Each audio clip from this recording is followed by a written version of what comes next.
দ্বিতীয় দিনেও রণক্ষেত্র বাড্ডা রামপুরা এলাকা সকাল থেকে দফায় দফায় সংঘর্ষ, ধাওয়া পাল্টা ধাওয়া চলছে। আন্দোলনকারীদের ছত্রভঙ্গ করতে রাবার বুলেট, টিয়ার শেল ও ফাঁকা গুলি ছুড়েছে বিজিবি পুলিশ। দুপুর 2টা পর্যন্ত সেখানে দুজনের মৃত্যুর খবর পাওয়া গেছে। বিজিবি মহাপরিচালক জানান, একটি চক্র শিক্ষার্থীদের আন্দোলনকে পুঁজি করে সন্ত্রাসী তৎপরতা চালাচ্ছে। বাড্ডা রামপুরার পরিস্থিতি জানাচ্ছেন হাবিব রহমান।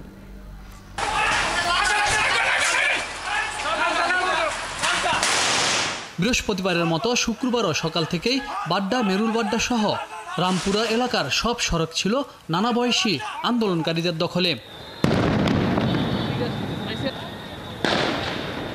সকাল 11টার দিকে বাধে সংঘর্ষ।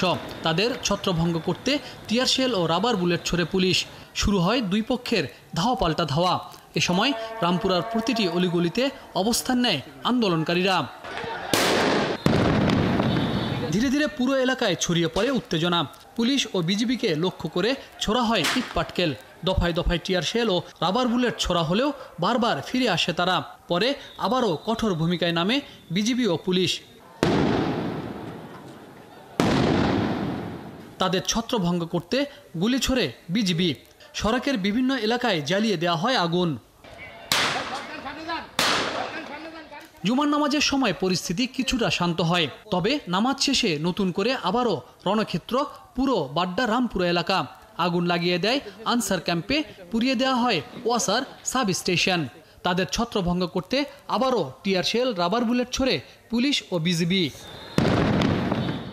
বিজিবির মহাপরিচালক জানান, একটি চক্র শিক্ষার্থীদের আন্দোলনকে পুঁজি করে সন্ত্রাসী তৎপরতা চালাচ্ছে।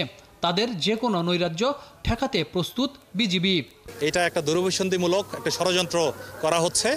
এই কোমলমতি শিশু যারা কোটা আন্দোলনের নামে আন্দোলন করছিল, তাদের এই সুযোগ নিয়ে একটা গোষ্ঠী এই সন্ত্রাসবাদ চালানোর চেষ্টা করছে। এটা প্রতিহত করার জন্য আইন শৃঙ্খলা বাহিনী প্রস্তুত। পরিস্থিতি নিয়ন্ত্রণে রাজধানীতে 75 প্লাটুন বিজিবি মোতায়েন করা হয়েছে। রাজধানীতে দায়িত্ব পালন করতে গিয়ে 52 জন বিজিবি সদস্য আহত হয়েছে। এদিকে দুপুর 2টা পর্যন্ত রামপুরা বাড্ডা এলাকায় দুজনের মৃত্যুর খবর পাওয়া গেছে। আন্দোলনকারীরা বারবার বলছেন, তাদের দাবি আদায় না হওয়া পর্যন্ত তারা এই আন্দোলন চালিয়ে যাবে। বর্তমান যে পরিস্থিতি দেখা যাচ্ছে, এই পরিস্থিতি থেকে বোঝাই যাচ্ছে এই আন্দোলন হয়তো আরও দীর্ঘস্থায়ী আন্দোলনে রূপ নিতে পারে, বাড়তে পারে সহিংসতার মতো ঘটনাও। হাবিব রহমান, 71, ঢাকা।